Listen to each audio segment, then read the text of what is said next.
Hi friends, welcome to our channel Chinnu Sai vlogs అండి. ఏంటక్క స్టార్టింగే కట్టెల పొయ్యి చూపిస్తున్నానైతే చూసారా అండి, చూస్తున్నారా?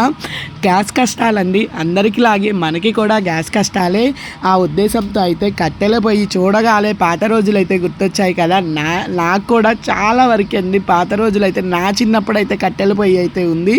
ఇప్పటికీ కూడా మా ఇంట్లో కట్టెల పొయ్యి మీదే అయితే అన్నం అయితే వండుతారండి. అలాగే కట్టెల పొయ్యి మీద పుదీనా రైస్ అయితే మీతో షేర్ చేసుకోవాలనిపించింది. అలాగే చూసేయండి, చివరి వరకు వీడియో అయితే చాలా బాగా నచ్చుతుంది.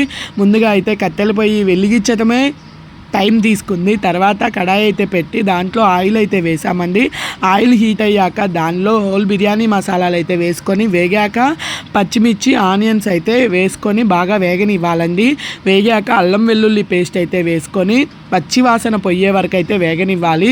ఇప్పుడు దానిలో పసుపు, కారం, గరం మసాలా అండ్ చికెన్ మసాలా రుచికి తగినంత అయితే వేసుకున్నామండి.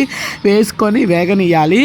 వేగాక పుదీనా అండి, పుదీనా ముందుగానే మిక్సీ అయితే వేసుకున్నాము. మిక్సీ వేసుకొని మిక్సీలో మెత్తగా పేస్ట్ అయితే వేసేసామండి. ఆ పేస్ట్ అయితే వేసాము. దానిలో తగినంత సాల్ట్ అండి వేసుకొని, పుదీనా మనం పచ్చిదే వేసాం కాబట్టి ఆ పచ్చి వాసన అనేది రాకుండా బాగా వేగనివ్వాలండి. కొంచెం టైం అయితే పడుతుంది. పుదీనా కొంచెం ఆ పేస్ట్ వేగటానికి పచ్చి వాసన పోయే వరకు అయితే వేయించుకోవాలి కదా. ఇంకైతే బాగా వేగాక మనం ముందుగానే అయితే బియ్యం అన్నీ కడిగి పక్కన పెట్టేసుకున్నామండి. ఒక హాఫ్ అన్ అవర్ నానితే రైస్ అనేది చాలా బాగుంటుంది. ఆ ఉద్దేశంతో రైస్ కూడా కడిగి నానబెట్టి పక్కన పెట్టేసుకున్నాము. ఇప్పుడు ఎసురు కూడా పోసుకున్నాం కదా. డబ్బాకి ఒక డబ్బా రైస్కి 2 డబ్బాల ఎసురు అయితే పోసుకున్నామండి. ఎసురు కూడా బాగా కాగాక రైస్ అయితే పోసేసాము. ఇంకా రైస్ కూడా ఒక్కసారి మొత్తం కలుపుతూ, ఎక్కువ క్వాంటిటీ కాబట్టి కొంచెం గరిటతో కలుపుతూనే ఉన్నామండి. తగినంత సాల్ట్, ఇంకా అన్ని కారం, ఉప్పు అన్నీ సరిపోయాయి కాబట్టి చివరిలో కొత్తిమీర అయితే వేసుకొని ఇంకా ప్లేట్ అయితే పెట్టేసుకుంటున్నామండి. రుచికి తగినంత, ఒకవేళ ముందుగా సాల్ట్ అనేది సరిపోకపోతే మళ్ళీ అయితే వేసుకోవచ్చు. ఇంకా రుచికి తగినంత సాల్ట్ కూడా యాడ్ చేసాము. ఇంకైతే మూత పెట్టి మగ్గబెట్టుకోవాలండి. టేస్ట్ అయితే కట్టెల పొయ్యి మీద ఉన్నంత రుచి అయితే విడిగా అయితే రాదండి.